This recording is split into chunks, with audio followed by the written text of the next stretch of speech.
I have played with setting up an IFAK to be carried on my belt or in a jacket pocket, but what I have found works best in my experience is an ankle carrier.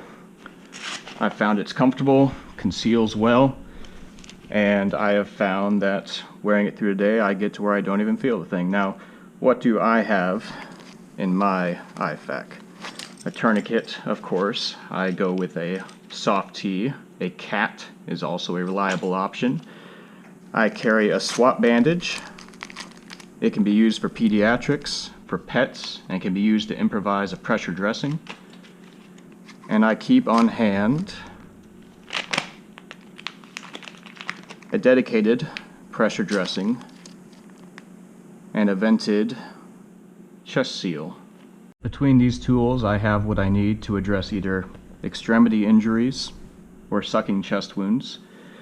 I do not have anything for junctional bleeds, abdominal injuries, things to that effect. But medical kits are compromises. You can't carry an intensive care unit on your person. The brand of ankle carrier I have used for years is the Safer Faster Defense. I'll put a link to it on this post.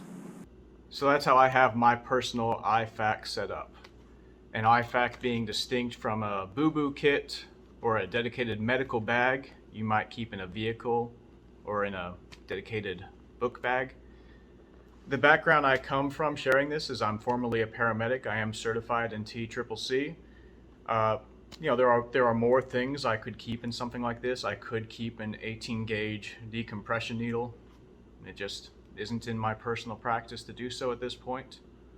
Is there anything you would do differently? Do share.